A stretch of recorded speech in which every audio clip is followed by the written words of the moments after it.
Hola amigos, soy Ulises Castellanos, esto es Memoria para Político MX y hoy vamos a hablar del Día del Presidente. ¿De qué más? De lo que hay alrededor, el contexto nacional, del próximo 1 de septiembre, que es cuando López Obrador presentará su primer informe de gobierno. ¿Me acompañan?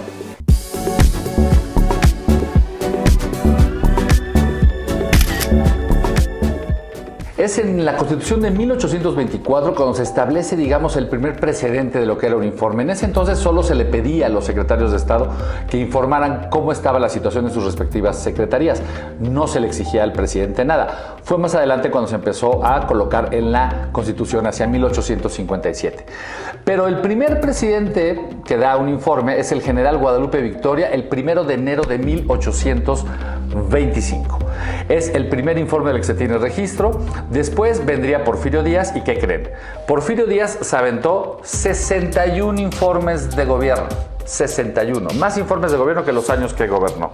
Lázaro Cárdenas es el primero que en 1936 transmite su discurso íntegro en vivo por la Radio Nacional. Es entonces cuando realmente en la radio y en el país la gente puede escuchar al presidente. Sin embargo, es Miguel Alemán, en su cuarto informe de gobierno, el primero que lo transmite por televisión. Entonces se suma radio y televisión en el gobierno de Miguel Alemán Valdés. Gustavo Díaz Ordaz da su último informe de gobierno en medio o después, digamos, de la crisis del 68 y todo esto. Y hay que decir una cosa. Él asumió y reconoció que la culpa de lo que pasó en Tlatelolco, de la represión en general, era solo exclusiva de él. Es decir, asumió la responsabilidad de uno de los informes de gobierno que dio, en el último. Después vendría López Portillo, y López Portillo tiene ahí solamente un récord. El récord de haber sido interrumpido 40 veces con ovaciones, y es el discurso, el informe más aplaudido de la historia. Y me refiero al último, en el que dice que defendería al peso como un perro. Sin embargo, ¿cuándo viene el primer llegue a la institucionalidad del informe? ¿Con quién? Con Miguel de la Madrid. ¿Y cuándo? Cuando Muñoz Ledo lo interpela y cuando empiezan a perder el control, digamos, de la granja, y este país se encamina a una crisis política, la del 88, que finalmente derivaría en un montón de cambios hacia finales del siglo XX.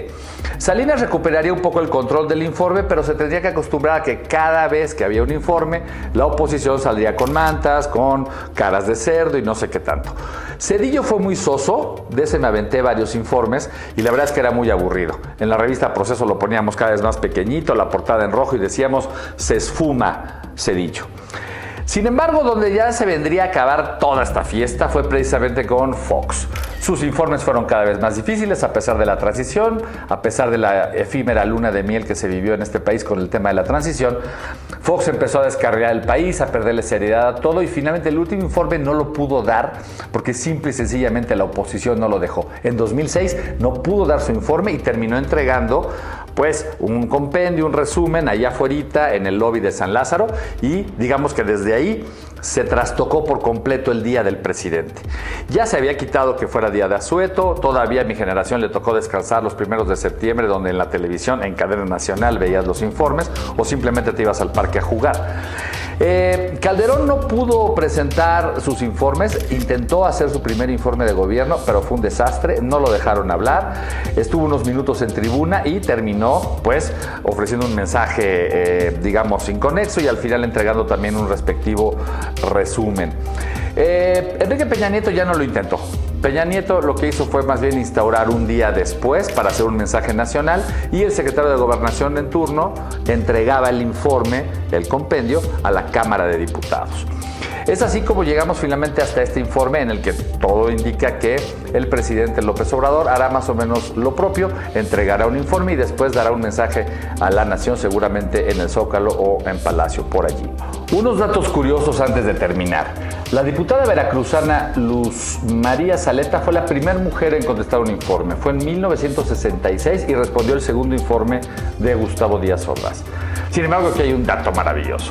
El quinto informe de Vicente Fox fue el más abucheado de la historia y también el más corto de la historia. En él solamente habló 65 palabras el presidente Vicente Fox. 65 palabras.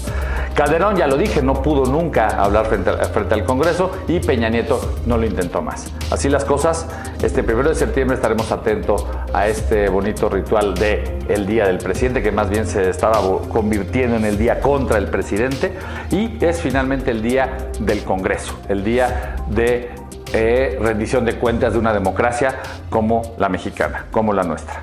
Soy Ulises Castellanos, nos vemos la próxima semana, pásenla bien.